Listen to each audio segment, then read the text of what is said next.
Hey guys, I'm Excuse me. Tim Kotzman here with Raekwon. So, sorry.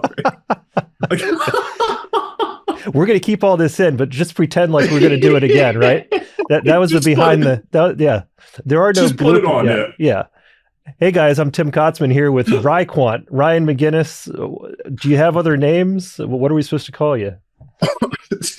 I've been called a lot of things, a lot of bad things. I don't mind. You can call me whatever. what what happened last week with this MicroStrategy earnings call? I feel like since that call happened, my brain's somewhere else and I'm waiting for it to come back to me. Like what was your experience? Yeah, I mean, geez, what a loaded question. I could talk about this for a while, but now I'm like out of view. It's fine. Let's just roll with it. The past month for me has been like it's been like one day. It just hasn't stopped. There's always a new wrinkle that's being added to the story from like a unique kid analyst perspective, let's call it. People just keep like adding in a wrinkle. So I've been like drinking out of a fire hose up until the earnings call.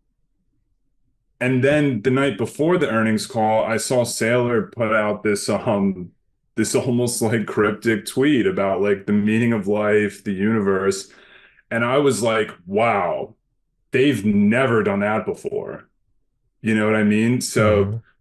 so seeing that, I was already thinking like, wow, this is going to be something big. And then the event itself just crushed my expectations for what I was even thinking because that was the first time they've ever done anything like that where like Sailor's always talked about Bitcoin, you know what I mean, for the past 4 years. And I've been in the stock for 2 years now. So what is that? Like, let's call it eight, nine earnings calls that I've listened to live. Mhm.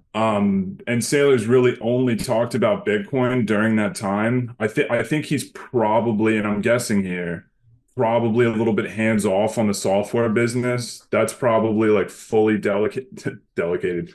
That's probably fully dedicated to Long Fong, the president and CEO. But he's never done like a master class like overview of all things Bitcoin, MSTR, the financial engineering piece, you know, of how they're kind of serving as like the financial engineers in between Bitcoin and the securities market and the debt market. Um, that like I got one of the screenshots up here on my other screen about when he said this is the hottest stock in the universe. So it felt like a Super Bowl to me. Like it didn't just feel like, you know, because I've listened to all the Tesla earnings calls of like the past 6, 7 years.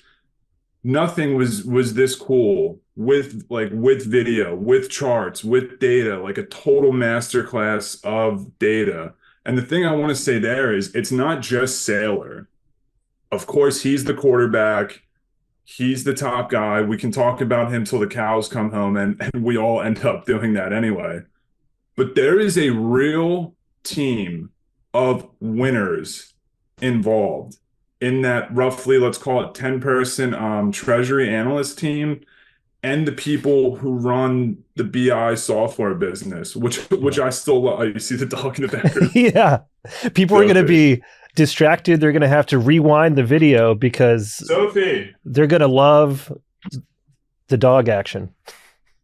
Um, So yeah, it's not just Sailor. There is a team of like A+ players running the treasury team. You know, we've got about 1,900 plus folks running the BI software business, which everyone seems to want to, you know, discard that for whatever reason. I think it's a real treasure. I'd love to talk about that more, but the whole thing from this Super Bowl of like earnings call, like I'm still processing like the specifics, but the big picture was crazy. One of the topics we want to cover today is Bitcoin extremism. I don't even know if I need to read off the rest of it. Any thoughts there? Yeah, a lot of them. Number one, so Bitcoin is a cult, but I think that's a good thing, right? I've only invested in calls with like Bitcoin, Tesla, MicroStrategy. That's my game. I love it. So I'm not saying that at all in like a bad sense.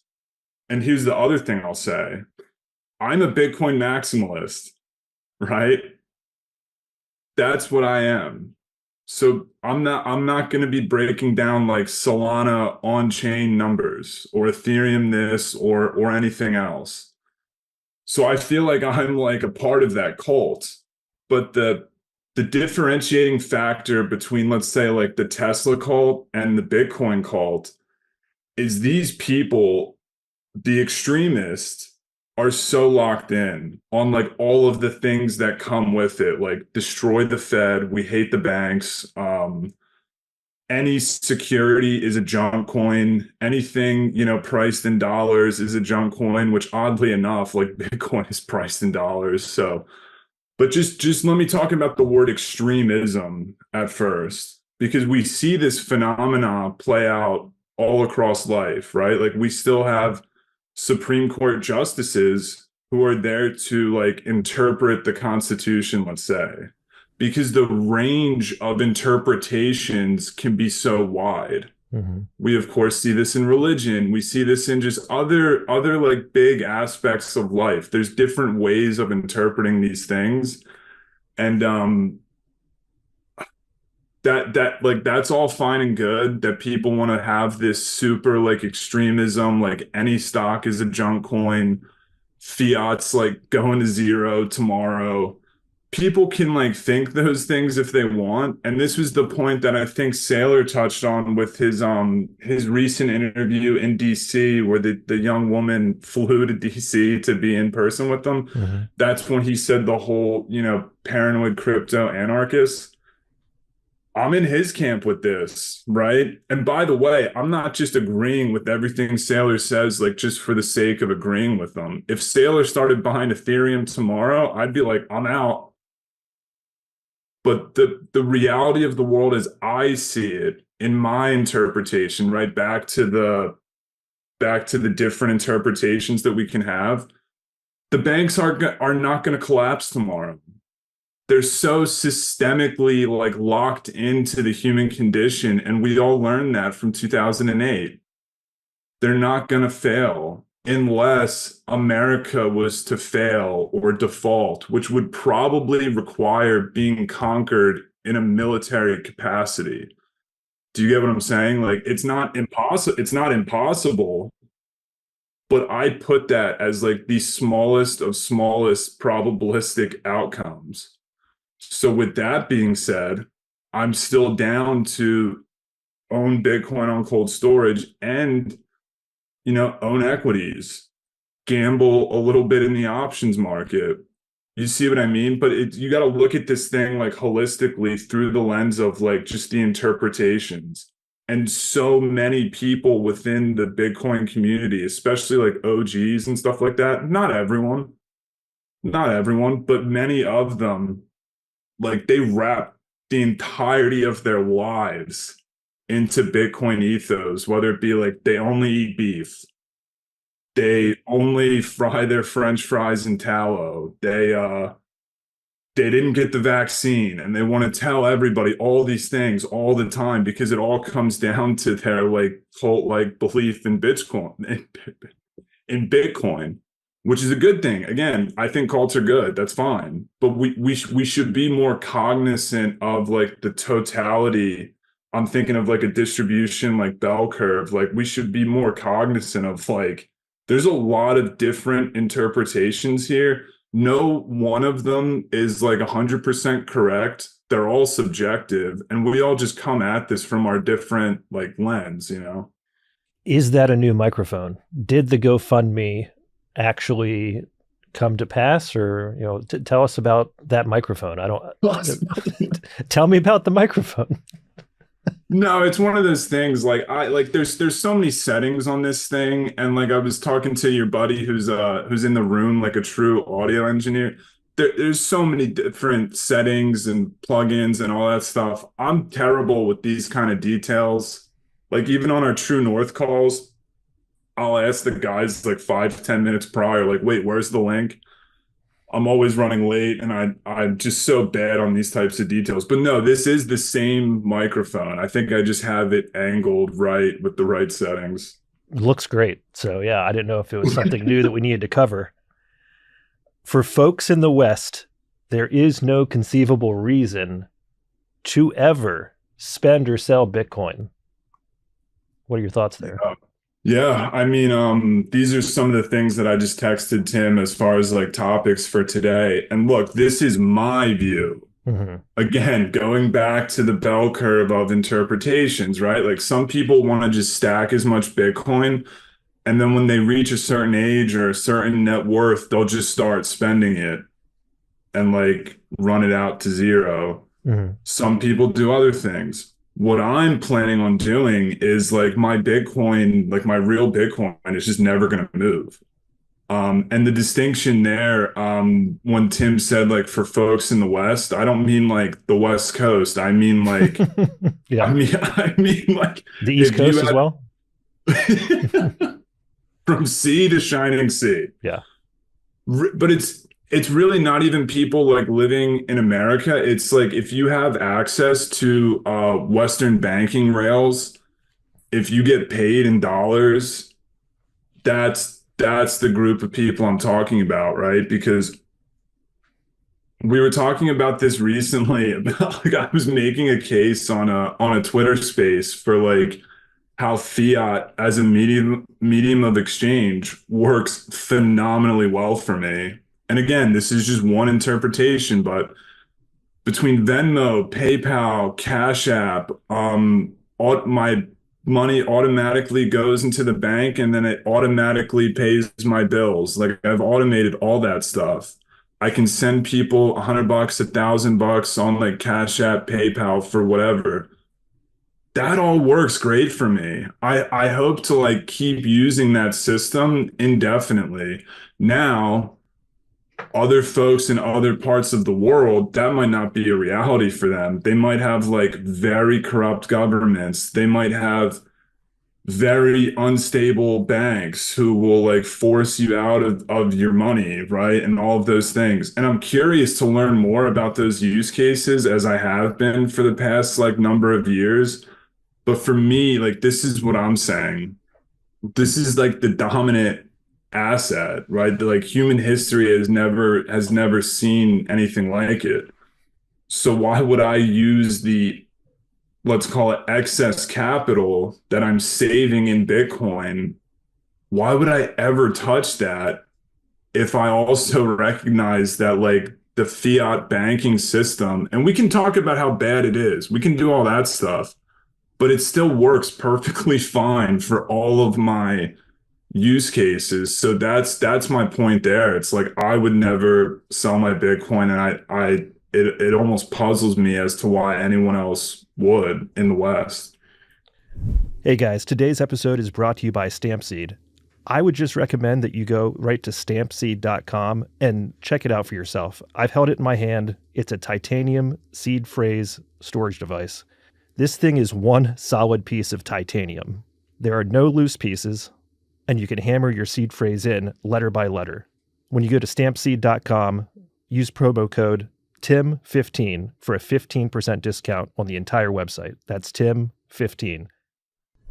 So with the banking system being serviceable for many people in the West, and there's still an exorbitant amount of unbanked people in the United States. It's staggering. Right. I don't have the stat in front of me. I invite and encourage people to go Google that. It's unbelievable and super unfortunate at a minimum. But with us having the banking system we have, what is going to wake up retail over the next couple of quarters? Is it going to be Bitcoin hitting six figures? Is it going to be something else? I mean, That's a great question. And luckily we have the tools to track these things. You know what I mean? Like that Google search interest is such a phenomenally powerful tool to just measure the world total or even just America total.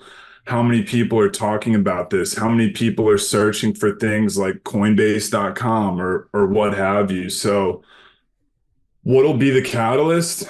I don't know. There might not ever be a catalyst. right? Because another one of the big ideas here is that like Twitter, especially Bitcoin Twitter, and even more so MicroStrategy Twitter, is a total echo chamber. Hmm. You know what I mean? I talk about this stuff, you talk about this stuff, we talk about this stuff all the time, but then I go home to my friends or family and they think like Bitcoin's a Ponzi scheme, or like they don't even know who Michael Saylor is, or they don't even know what the Federal Reserve is. Right. You know what I mean? Right. So you can have a prominent business person like Michael Saylor screaming this stuff from the rooftops, and I think there's just a big majority of people who like won't even ever get it. And that's the saying, I forget where I heard this, but you don't have to worry about people stealing your best ideas. You can scream them from the rooftops and most people will just ignore you. So yeah, I mean 100K will definitely be a big psychological barrier, or not barrier, but it'll just be like a breaking point, just in the same way that SPX 5000, like when the S&P hit 5,000, that was a big psychological hurdle. Same thing for 10,000 when that day comes, you know what I mean? So yeah, we'll just have to keep overlaying price and like volume and those types of things with the Google search interests, just for our purposes of knowing like where are we at in the cycle. But it's all unknown and we'll just have to figure it out as we get there. So this statement is not meant to offend anyone, but does retail even matter? I mean, if the MicroStrategies of the world, of which there's only one of MSTR, but Yeah. as MSTR is included in these indexes and people are just living their lives, they're very busy, they have families, they have jobs, they have kids, Yeah. they have activities, and their retirement accounts are just going to be weighted into MicroStrategy. Like the DCAers, I mean, is it more about some of that aspect of it at this certain point? I mean, it, I threw around the word institutions a lot, but like BlackRock, it's not BlackRock buying, it's their clients buying. So, yeah, any thoughts there? Yeah, and again, to your point, this message is not meant to offend anyone. And here's what I will say about the retail shareholder. None of this like narrative type stuff even matters. Here's the reality. What matters to you or anyone else as a man, as a woman, as a father, as a mother, what matters is your family and your close friends. That's what matters. So, like, allocating your capital and your resources and your time in such a way where you optimize for your people. So that's like the foundational piece there. And then as far as like price moving and stuff like that, and like people were asking me on a space the other day, they were like, "Oh, is Ryan gonna get out in time? Like, is he gonna sell his MicroStrategy shares at the top?" And then my question for them like always is like, when was the time to sell Apple Computer? When was the top? You know what I mean? So that's almost a side point to your question here, but yeah, I mean the things that are gonna move price from here on out are really like big money in term, especially for MicroStrategy. Bitcoin's already reached an escape velocity where like Saylor used to be able to like move the market. Elon Musk used to be able to move the market. I think those days are either behind us or like we're getting there just because of the size. Um, MicroStrategy, on the other hand, at 45, $50 billion in market cap, I think the driving force, again, just in terms of price alone, is going to be high net worth individuals, institutions, sovereign wealth funds. I mean, I always forget the two countries. I think it's like Finland and Sweden or something very like Eastern European. They own some MicroStrategy. And then That's the base layer. On top of that, you're going to have passive flows. Correction, we already have passive flows in indexes like the All Country World Index, which is almost 100% is going to rebalance higher in a few weeks. And then if we get added into, NASDAQ 100, S&P 500, that's a lot of passive money that's going to be coming in on an ongoing basis. And then before we even get to the ongoing basis part, there's going to be a ton of front running.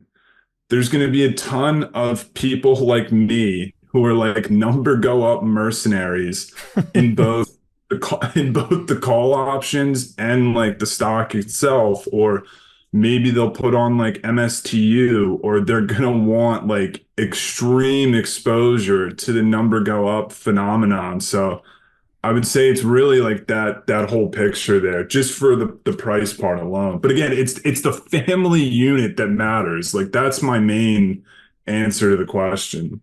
I just this morning watched, because it just came out this morning, maybe at noon, the interview that British Hodl did with Ben Workman. Yeah. And something, I'm sure there were several things I wasn't aware of. One was, I believe, in the NASDAQ 100 inclusion, $530 million coming in. And British was like, oh, is that like coming in over like the first year? And Ben said, no, like that just comes in like one-time shot. And then it rebalances it on whatever interval that rebalances. So curious to your reaction on that, almost coupled with, if I'm thinking through this in a way that they're married, that Punter Jeff talks about like people are going to try to front run this, but then like you're front running it, but then you're like, there's no reason to sell. You're trying to front run MicroStrategy and the $42 billion worth of Bitcoin that they've said that they're going to purchase over the next 3 years. Wow. Like when more than just the 100 people that are listening to this are aware of it, or the less than 10 people that wear an orange tie in the world, when more people wear orange ties, I'll kick it over to you.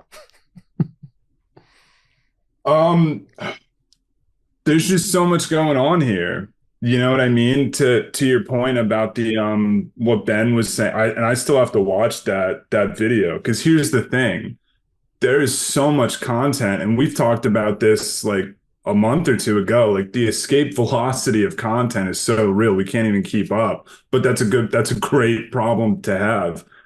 Now to Ben's point about the like NASDAQ 100 all at one shot, that is my understanding as well.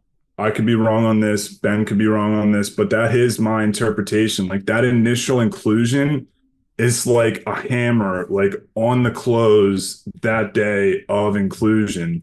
And then here's where it gets crazy. You've got the front running of that, which comes after the front running of All Country World Index rebalance, which is just in like a number of weeks. And then we go into January with the historic options expiration date. And I think Jeff is 100% right on this. And again, he could be wrong. I could be wrong. Who knows? We'll find out. But the incentive to exercise those options, of which there are many, many that are deep in the money, if an investor or a group of investors was to think that that's the lowest price they'll ever be able to buy MicroStrategy again, Facts. then it doesn't make sense to just use it as a trading instrument, because that's my background. I've never once exercised an option. I traded Tesla, I traded MicroStrategy, never once exercised them, because I was already in those stocks in such big size that it was like, well, I'm going to deal in the options market so that I can have like cash to either like take care of friends and family, mom, dad, or like buy a car, like whatever. And the key point there is like, I'll never have to sell the underlying, but I'm going to deal on the options market to like generate like cash. So, and I say that because Jeff really opened my eyes to the many things, but he really opened my eyes to the incentives here for January for why like I'm now of the belief that like a lot of people are going to want to exercise these things. So that's the next thing on the calendar, right? Then we've got FASB fair value announcement, which is expected to come Q1 2025, which is not going to be like the earnings call in February. It'll be like in April or May, closer to MicroStrategy World. And that week prior to that April or May earnings call, I'm going to be calling into Jim Cramer's show and just like pitching this thing, not even asking him a question, just pitching this thing, hitting on all the key points until he hangs up with me on the phone. You know what I mean? So we're going to do that. Then we have MicroStrategy World, which is going to bring a lot of people. Like I feel like we all work together because like we're on Twitter like for like a lot. You know what I mean? But Mm-hmm. now there's going to be yet another, just like there was every year. But I went to the one last year. I'm like going to the one this year. There's going to be like a big energy of people physically together, not just on Twitter. And then, you know, perhaps maybe a number of months after that, there will be the S&P 500 inclusion. And all of this stuff is happening while the macro backdrop looks phenomenal. We got interest rates going down, we got global M2 going up, and it's happening during the peak seasonality of both of Bitcoin, both in terms of the halving schedule, where you know the price top for each cycle tends to come, let's call it 15, 18 months after the halving, and the election cycle. The past three cycles have had their peak point about 1 year, almost like 52 weeks to the dot after the election, which we're filming this on Monday, the election's tomorrow on Tuesday. So 12 months after tomorrow. Again, I could be wrong on all these things that I'm saying. I'm just trying to paint the picture, but I couldn't paint if I just had a blank canvas, I couldn't paint a better picture than what I feel like we have in front of us. I have a theory. I've told zero people this theory. You're going to be the first person to hear it. I guess Matt will hear it along with you. My theory is we're going to go through all of these MSTRmoon.com events that you just described, and MicroStrategy is going to be buying Bitcoin, and they can buy it in a dynamic fashion depending on market factors in a very disciplined, responsible way. My theory is that as we get into the end of Q2 2025, the beginning of Q3, as long as the markets can handle it, MicroStrategy is just going to press on the gas and start buying Bitcoin. And basically, the people that are going to be selling at $100,000, $150,000, $200,000, $250,000, they'd be like, oh man, this is awesome. All right, yep, this cycle's done. And then the price is just going to keep going up and to the right. And MicroStrategy and BlackRock and Fidelity and Bitwise and Cathie Wood and all these cast of characters are just going to like press it. Any thoughts there? A lot of thoughts. I'm with you on the theory too. The main thing I want to say is that, you know, that's what the Treasury team does at MicroStrategy. I would imagine, I'm completely making this up, but I would imagine they have like custom Excel programs where they just put in all of their input data, right? Like what are interest rates at right now? What's the price of Bitcoin? How much room do we have in what I call the budget? Like what's their, you know, annualized interest expense? Because you're right, we can either sell convertible bonds or sell shares at the money. And the reason I say that is I was on a space the other day and someone was saying like, well, what do you think would happen if, price runs away? Do you think like Saylor and company are going to like sell more shares, or do you think they're going to do this, or do you think they're going to do that? What I responded to them was what I just said to you. They're running these numbers in that custom program and just pressing enter probably every 5 minutes.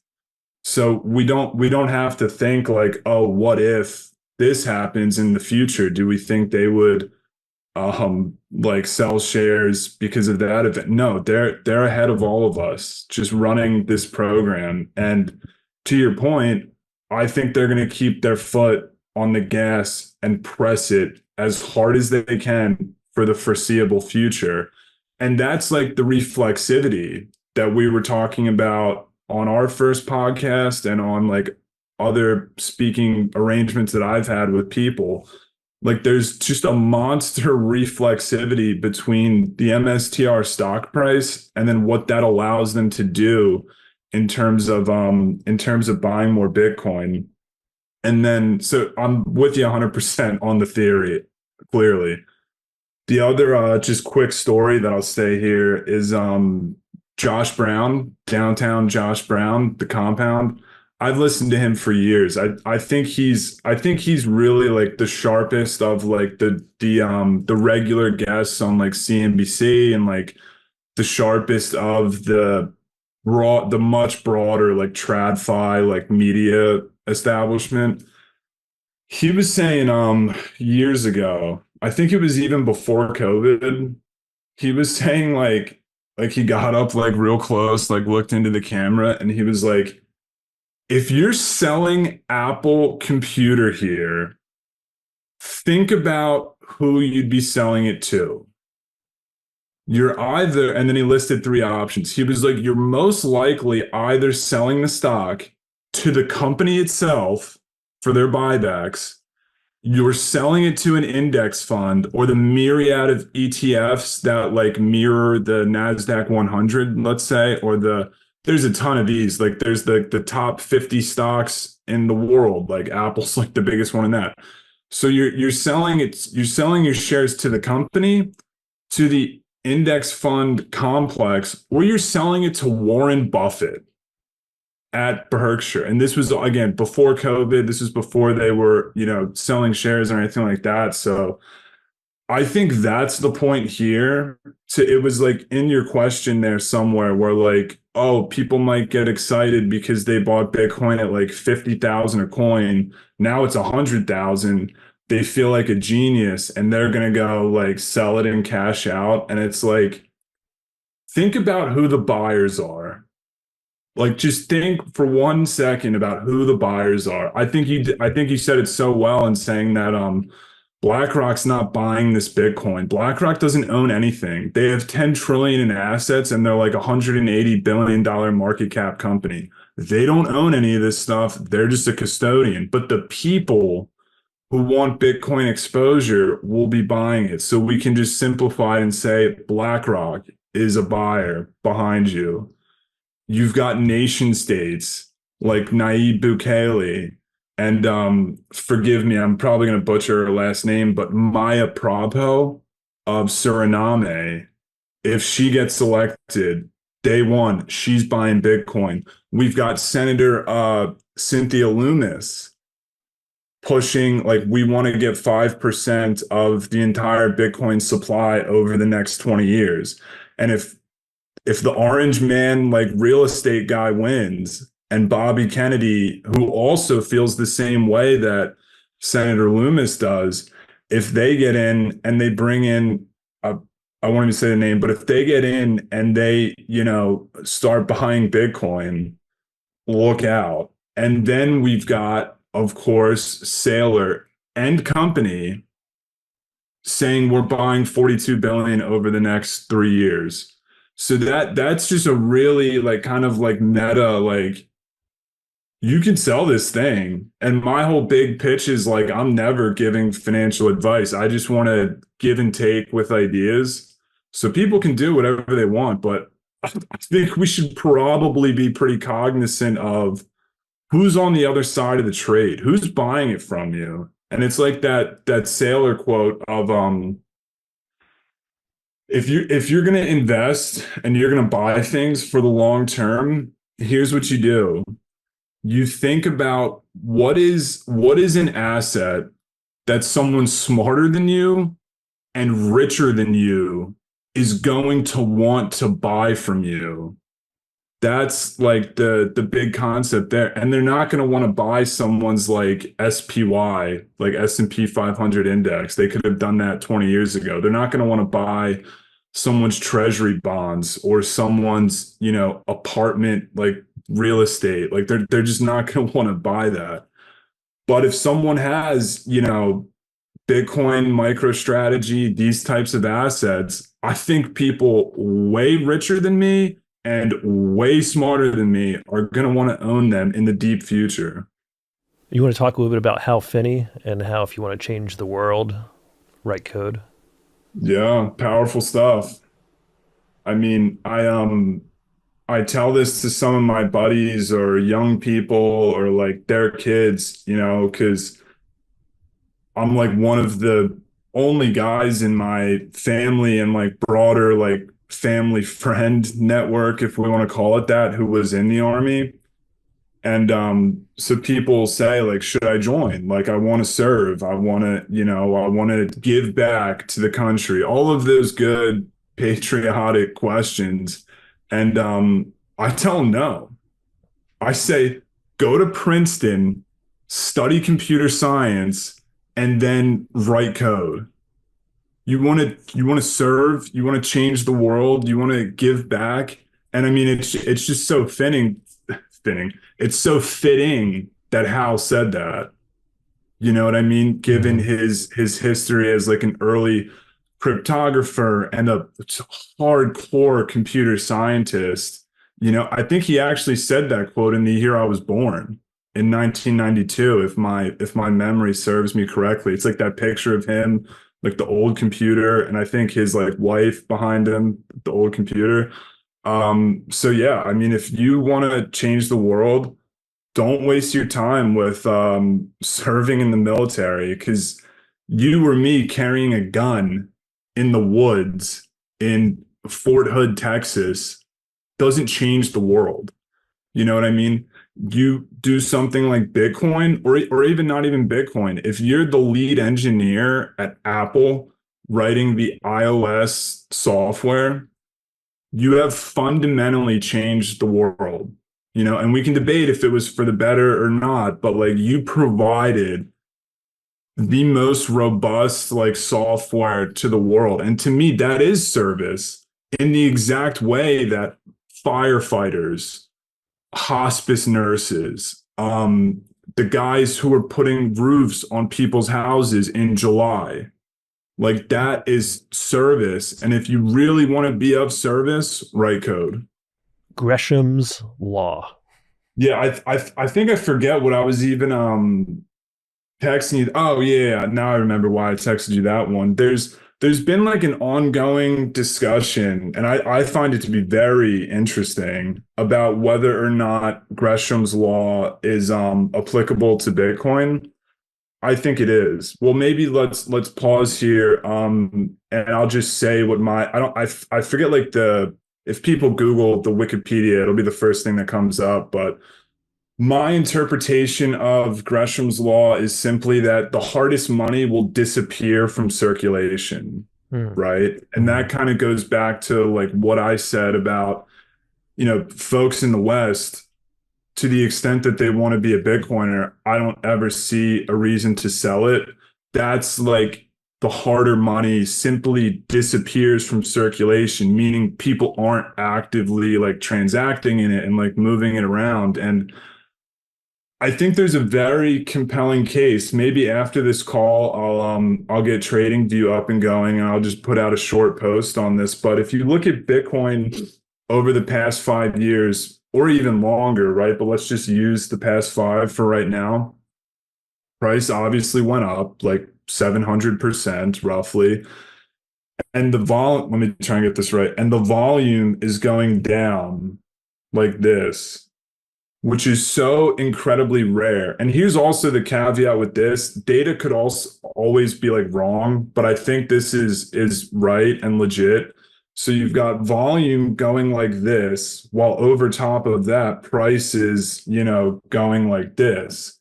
And that's such a rare phenomenon in finance because like you look at Tesla when it exploded higher, massive volume. You even look at MicroStrategy when it did its first like big uncorrelated jump higher, massive volume, the most volume in the whole 30-year, 25, 30-year history of the company, massive volume.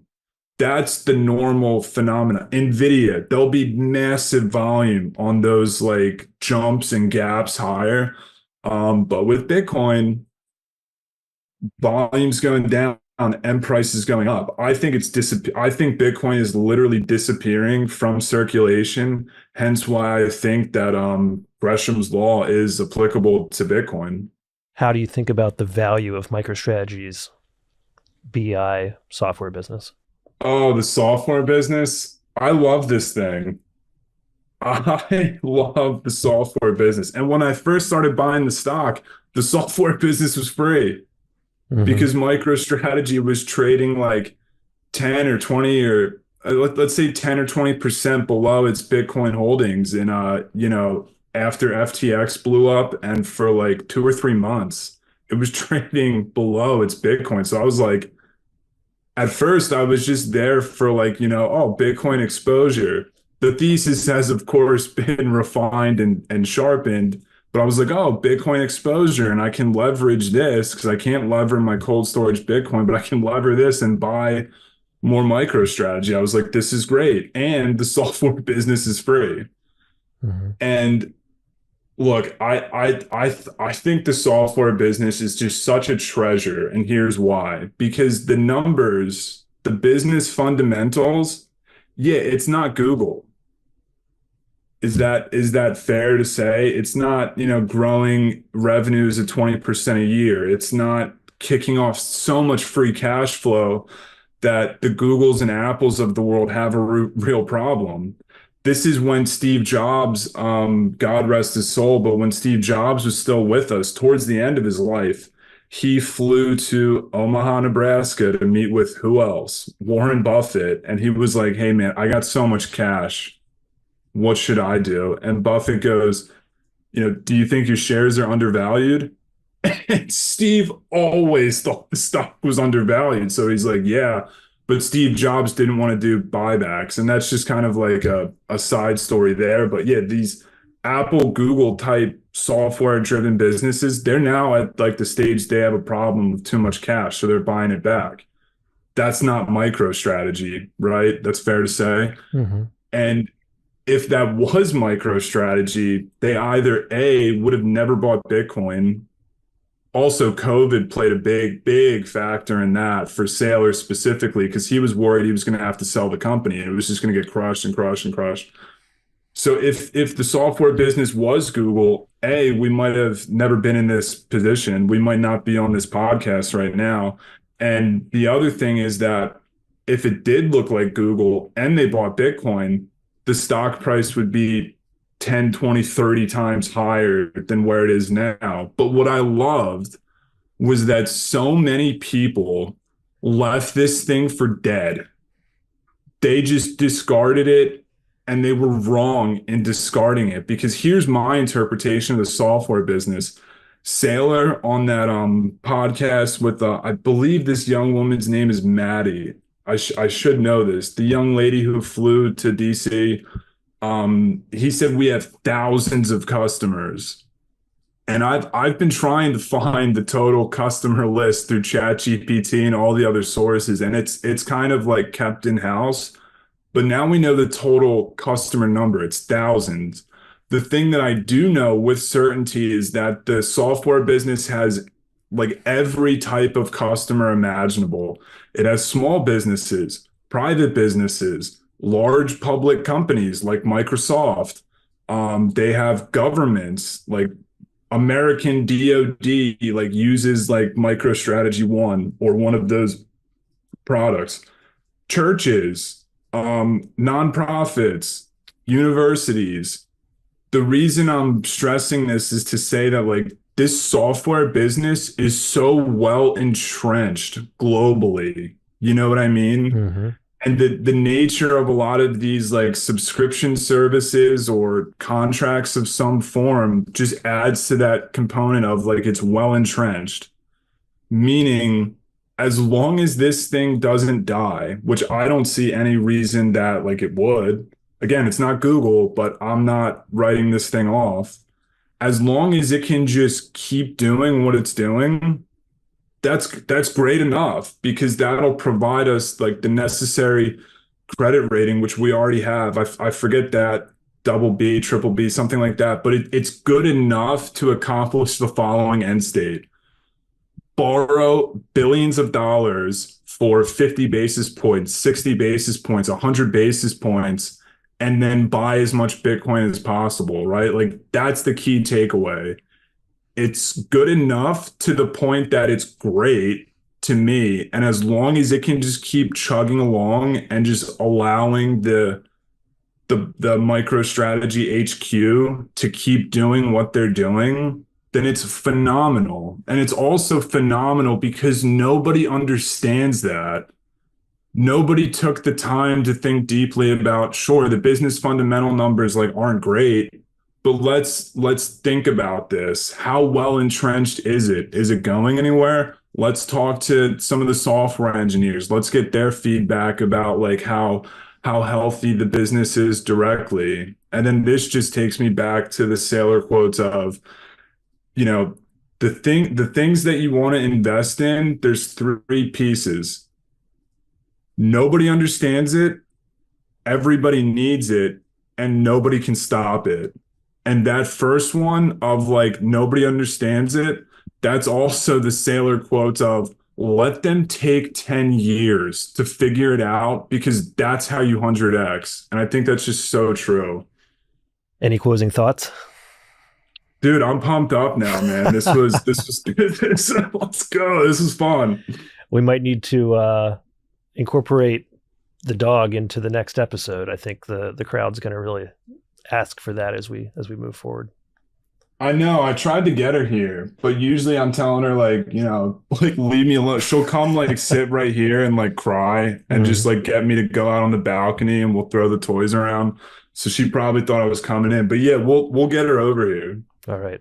Any thoughts on MSTR True North and the reaction that maybe you've received on that platform? Yeah, I mean, well, it's crazy. It's just like everything else in life is so crazy. Everyone trying to like hit me up, get on the phone with me, do podcasts, and it's not just me. It's you're involved. It's everyone out, Ben, Jeff, the whole crew. Everyone's trying to talk to us. So it's crazy.